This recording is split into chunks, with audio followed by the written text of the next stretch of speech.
근데 뭐 나중에 그 편지를 주고받았던 거랑 그 제일 처음에 성관계는 아무 상관 없지 않나요? 작가님 말씀해주신 아니 편지는 다 이후의 일 아니에요 하는 게 실제로 1, 2심 판결의 이 이유였어요. 아니 편지 다 그렇죠. 피해일 이후에 네. 발생한 것이라서 별로 상관없다.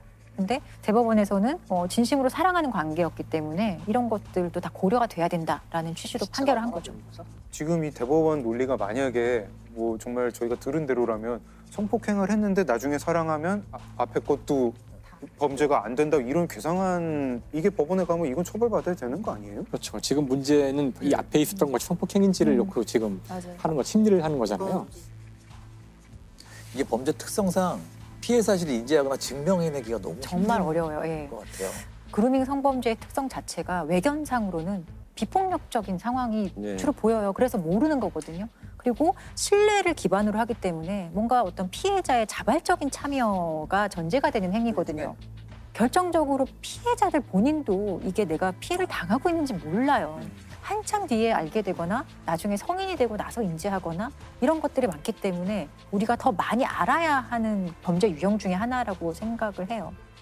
그루밍 성범죄를 바라보는 법원의 시각이 네. 굉장히 좀 중요해질 때가 된 것 같습니다. 그렇죠. 이 당시에 사실 저도 그래요. 이게 그루밍에 대한 이해는 당연히 없었던 거라고 생각하지만 정말로 이제 작가님 말씀이나 저기 교수님 말씀대로 이게 그루밍을 몰라도 그리고 고려하지 않아도 이 사건을 다르게 판단될 여지가 너무 많았던 것 같거든요. 네. 그 최초의 어떤 이런 성 접촉이 있었던 경위라든지 이런 것을 조금만 더 맥락적으로 파악했다면 다른 결론이 나왔을 수도 있을 것 같다는 생각이 들어요. 정말 사랑이었는지를 판단하는 곳은 전 아니라고 생각을 하거든요. 뭐 사랑이라고 법원은 판단했지만 저는 그 상황 속에서는 의지한 것 같거든요. 그렇죠. 근데 의지할 수밖에 없게 이 상황에 빠뜨려 놓은 사람은 가해자잖아요.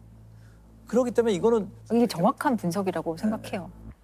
정말 미성년자하고는 일단 그런 관계를 가질 수 있다는 전제를 보통 하지 않는 게 지금 그렇죠. 그렇죠. 아주 비정상적이죠. 만약에 이 여학생이 13세 미만의 아이였다면 사실 이런 판단 안 했을 거예요. 미성년자 의제 강간이라고 들어보셨을 거예요. 그게 어떤 연령 미만의 사람과 성관계를 했을 때는 그게 상대방이 동의를 했는지 여부랑 상관없이 무조건 강간으로 의제되는 범죄인데 판단받을 당시에만 하더라도 형법상 미성년자 의제 강간의 연령이 13세 미만이었어요. 근데 이 여중생은 당시에 15세였죠. 그렇기 때문에 폭행 협박이 있는지를 판단을 했었어야 되는 거예요.